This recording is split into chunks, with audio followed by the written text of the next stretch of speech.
조합원 여러분 반갑습니다. 재개발 재건축 전문가 매거진 H의 제재쌤 김재경입니다.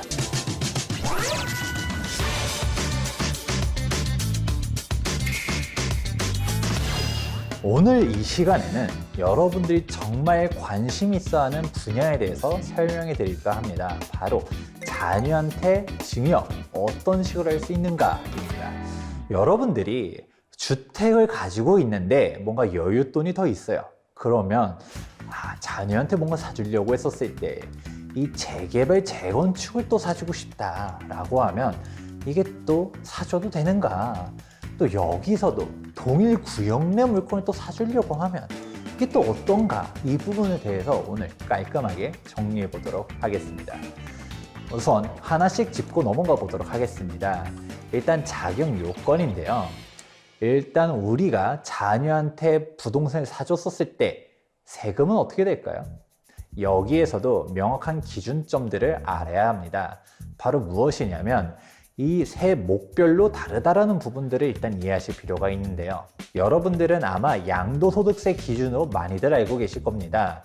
양도소득세는 세대 5원을 다 합산을 하게 되는데 독립세대주가 될 수 있는 요건은 만 30세, 소득, 혼인, 셋 중 하나를 충족한 상태에서 별도의 주거 공간을 갖춰야지 독립세대주가 된다라고 이해를 하실 것입니다.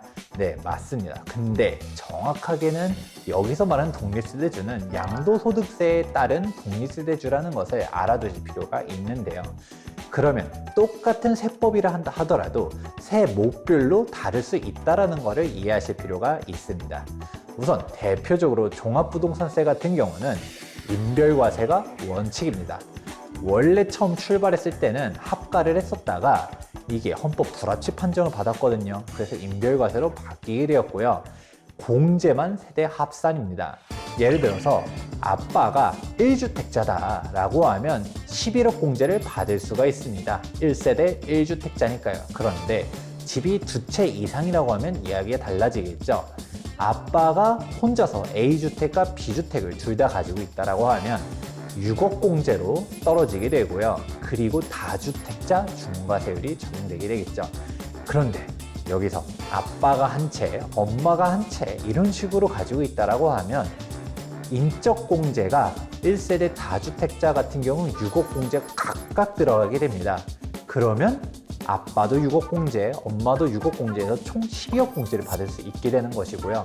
그리고 제일 중요한 것은 아까 뭐라고 했었죠? 종합부동산세 자체는 인별과세라고 이야기했습니다.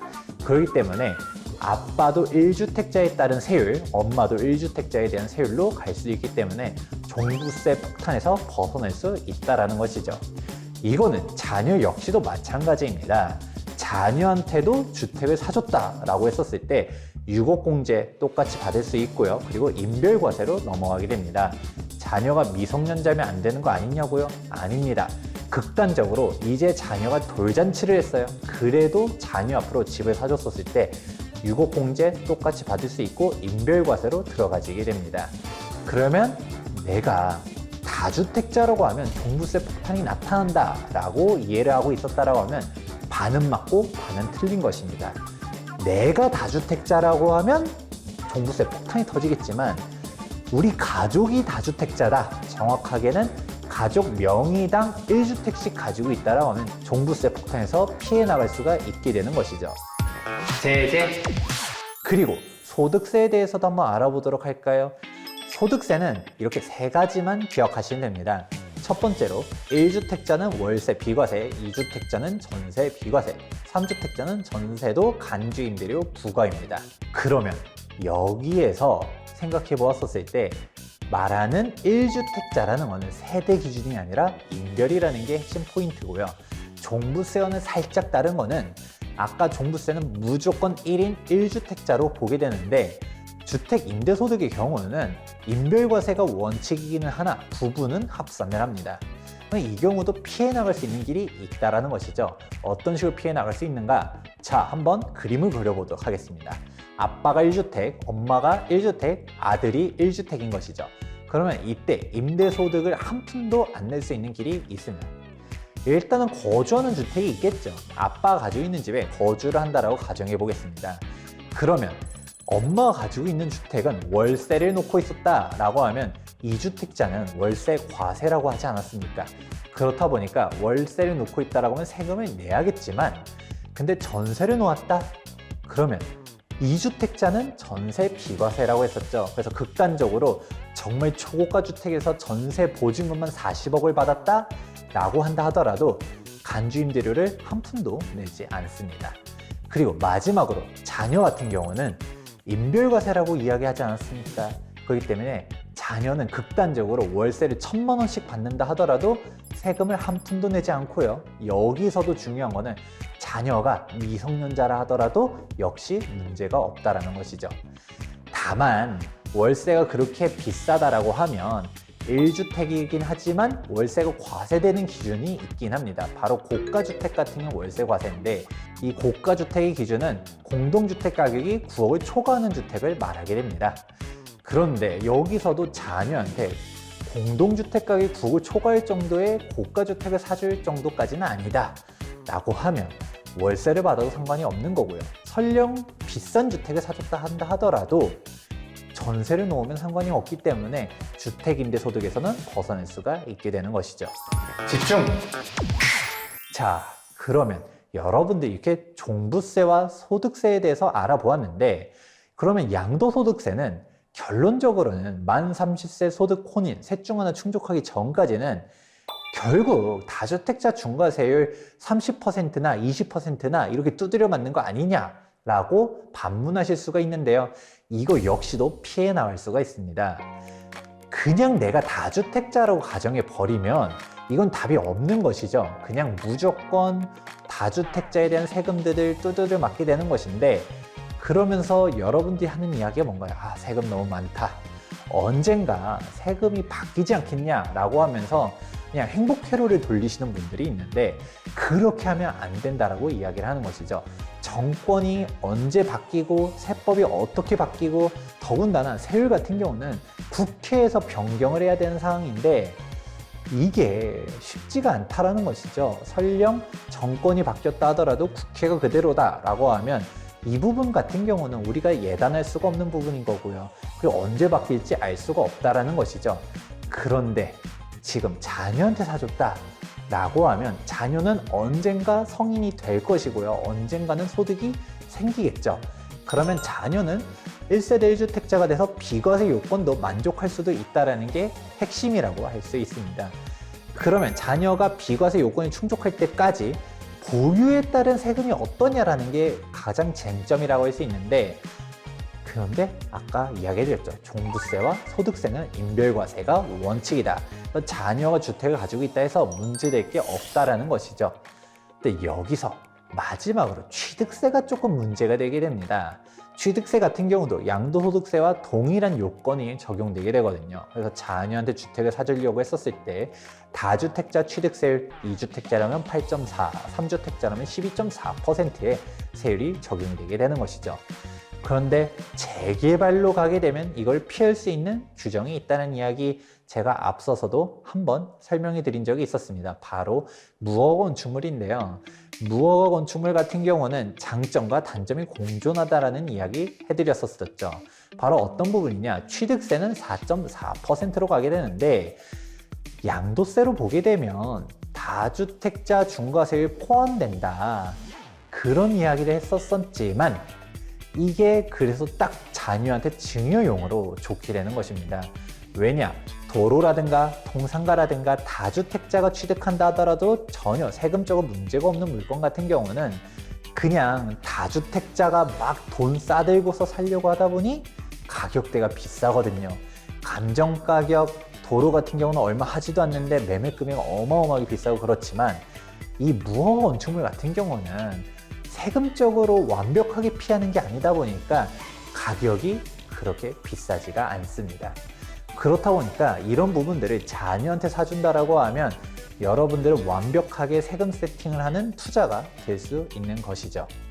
혹은 자녀한테 멸실된 입주권을 사준다, 이 부분 역시도 대단히 좋다라고 할 수 있겠죠. 취득세가 4.6이 되는 것이고, 내 개인이 산다라고 하면 일반 세율로 팔 수 있다. 준공 전에 팔면 양도소득세는 일반 세율이다 이야기는 했지만 일반 세율 자체도 적지는 않거든요. 양도 차익이 3억이면 1억, 양도 차익이 5억이면 2억을 세금 내야 되니까요. 그런데 자녀한테 사주게 되면 자녀는 나중에 비과세 요건 맞춰서 아예 세금 한 푼도 안 낼 수도 있고 애초에 신축 아파트를 자녀가 받게 되면 자녀의 신혼집 부분도 해결해 줄 수 있지 않습니까?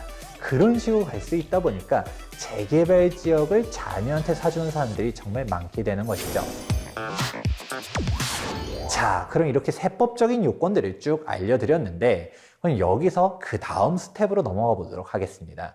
바로 무엇이 궁금해지게 되느냐, 자녀가 조합원이 될 수 있는가에 대해서 의문점이 들 수 있습니다. 여기서 자녀의 조합원 지위에 대해서는 크게 두 가지 질문이 있습니다. 우선 첫 번째는 자녀가 미성년자라 한다 하더라도 조합원이 될 수 있는가? 두 번째로는 자녀한테 사줬었을 때 동일 구역 내 물건을 사줘도 되는가입니다. 우선 첫 번째로는 미성년자가 조합원이 될 수 있는가입니다. 결론부터 말씀드리자면 상관이 없다라고 할 수 있습니다. 도정법에서는 미성년자라고 해서 조합원이 될 수 없다라는 명문 규정이 없기 때문인데요. 그러면 그 다음으로 넘어가려 했었을 때 동일 구역 내에 자녀한테 사줘도 되는가입니다. 이 경우는 미성년자라 한다 하더라도 너무 어린 자녀는 살짝 조심하실 필요가 있다, 이런 식으로 이야기해 보도록 하겠습니다.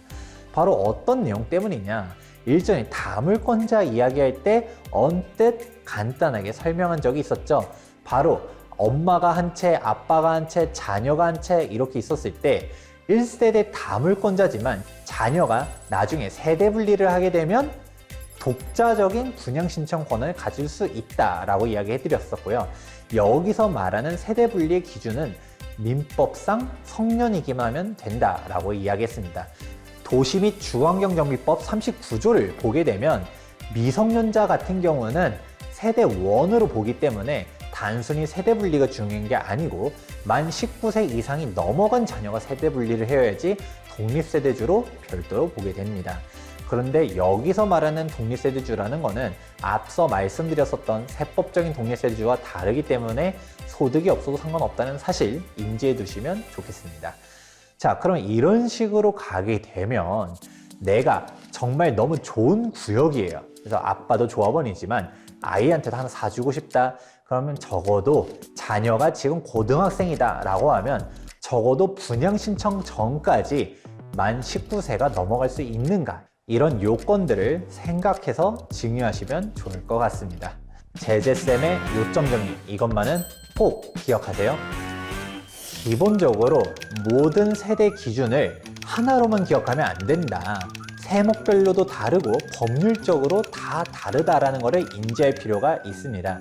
그렇기 때문에 똑같은 세법이라 한다 하더라도 양도소득세, 종부세, 소득세, 취득세 규정들이 각자 다 다르다라는 것과 도정법상 규정이 또 다르다 보니까 여러분들이 상식이라고 생각했었지만 사실 잘못된 상식인 경우들도 있습니다.